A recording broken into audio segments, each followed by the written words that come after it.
Hello, if you are here, you're ready to open Module 5, and that means that you have already watched this overview of 621B, and you are ready to start on Module 5, which is found right directly underneath here. You'll see that our objectives for Module 5 are to move away from writing a single content area lesson like we did in 621A, and now to write an integrated unit. So you'll be not starting from a topic, you'll be working from big ideas and themes. So that's your first objective. And your second objective will be to write those stage 1 objectives for that integrated unit. The integrated unit should contain at least 3 content areas and be about 2 to 3 weeks of teaching time in length.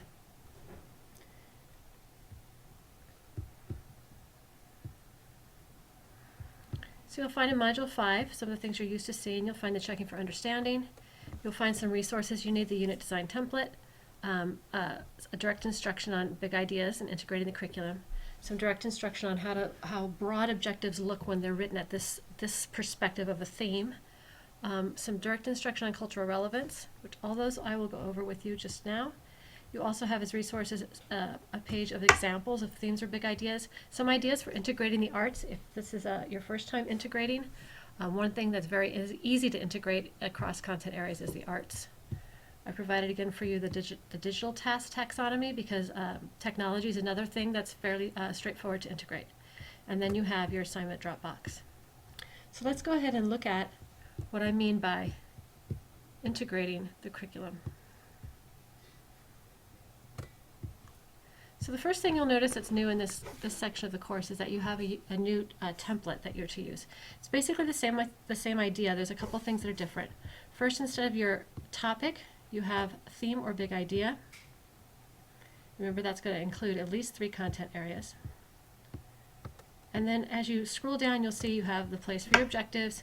Stage 2 becomes a little bit more complex. You have your pre-assessment for your unit, your post-assessment for your unit, and then any formative and summative assessments we want to list separately, and we'll talk about that later on in this part of the course. And then your opportunities to learn, the introduction of hook is still there, but we've set it up so that you can talk about this being in terms of being 2 to 3 weeks long. A place for your dates, your processes, your differentiations, which we'll talk about next week, and then formative assessments along the way. Of course, your closure is still included,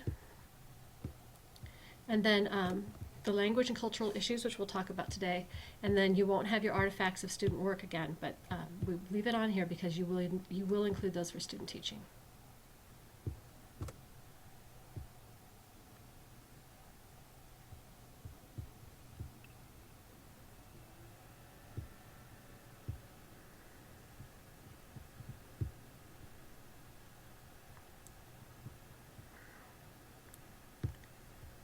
So the first thing I want to talk about as far as direct instruction is what do we mean by integrating the curriculum?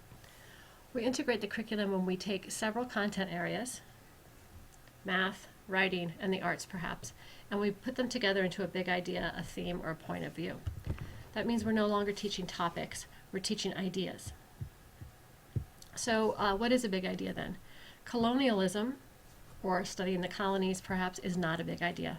The slave trade, or a unit on the Underground Railroad, is not a big idea. The rock cycle, not a big idea. Magnets is not a big idea. Impressionism would be a topic, not a big idea. Write an essay is a skill, not a big idea. These are topics, and you use them to support big ideas. You could possibly have a unit that includes all of these topics, but the topic is not a big idea. So a big idea is something that is a life-centered issue. Many disciplines can look at it, and that's why it's integrated. A mathematician could look at it from a particular point of view. A scientist could look at it from a point of view. A writer could look at it from a point of view. It's relevant for people in their lives. It's important to not only the learner, but to other people, and we can look at it multiple ways. It's not about skills or techniques. You know you have a big idea if you can develop and list key concepts, if it's something you can investigate, if you can generate essential questions, if it's looking at the big picture and it connects many objectives into a meaningful whole. If you take a multiple academic approach to it, what fields or knowledge are involved and how are they involved? So if you think you have a big idea and you can only see how a geologist might investigate it, then you don't have an integrated big idea. It should be accessible to multiple academic areas. And also ask yourself, who cares about it and for whom are the ramifications?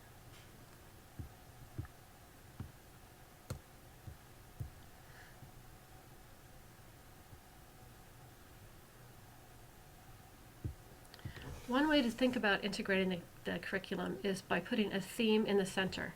This is the most common way teachers do it. This is the way I was taught to do it, where you pick a theme and put it at the center, and then you think about how do all the content areas contribute to that theme. So the theme goes in the middle, and then the focus is on the disciplines. So then you say, how does each discipline contribute to this theme? That's the most straightforward way to integrate the curriculum.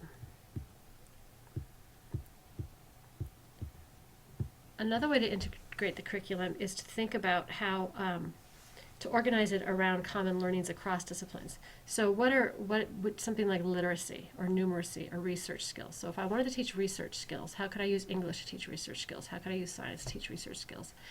Or history or geography or the arts to teach research skills? So there's a skill, a thinking skill or a doing skill that's at the middle, and then I think about, from a disciplinary approach, how I could use each one of those. So that's another way to approach it. This is project-based learning is another great way to do it, where you have a project where students have to engage in a lot of investigation in different content areas to be successful. What is integrated?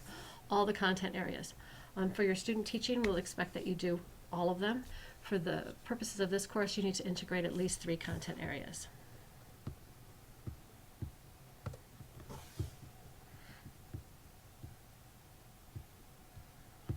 So here's some examples of a big idea.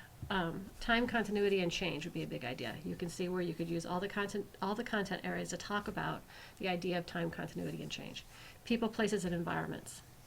The individual and society. These are all big ideas that are relevant, meaningful, inspire multiple questions, and can be investigated through all the eyes of all the disciplines.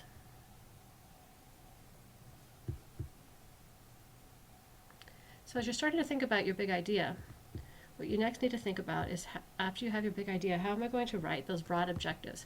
We wrote broad objectives for a single content area. Now we have to think about how we can write them broadly so that they're integrated, so they have these big idea behind them. So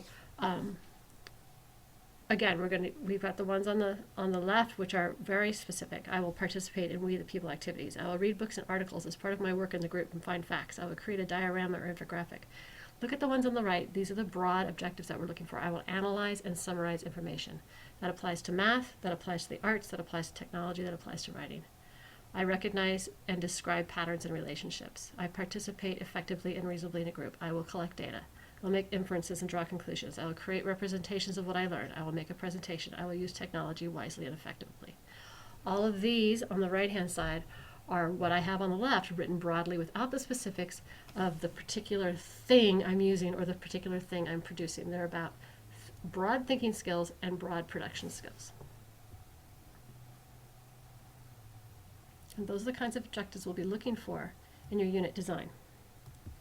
The last piece that's going to be new to us in this course is cultural relevance. Cultural relevance is a specific kind of relevance. We want all work to be relevant for kids, meaningful and important. But cultural relevance is a little different.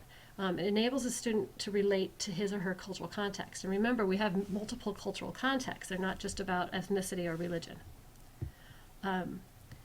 It empowers students. It connects with them socially, emotionally, intellectually, and it refers to their knowledge, skills, and attitudes.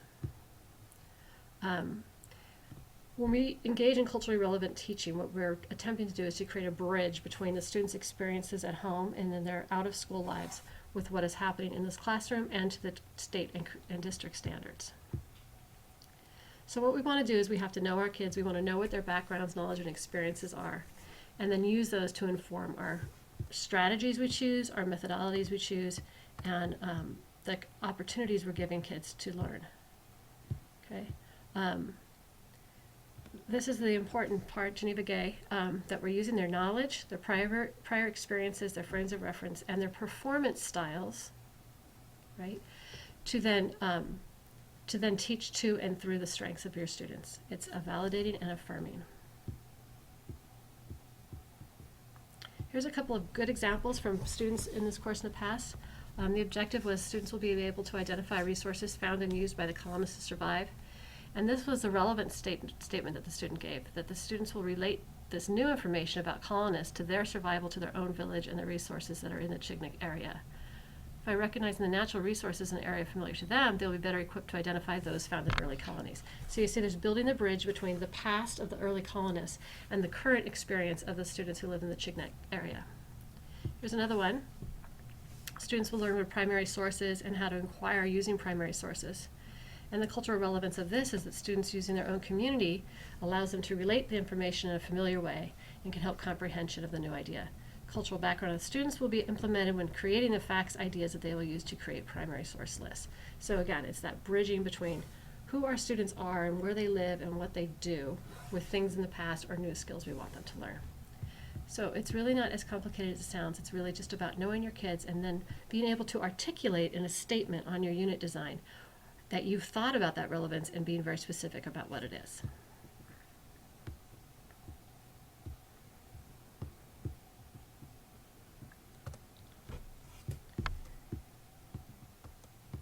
So your task for this module is to create a unit design. Start thinking about a unit design around a big idea.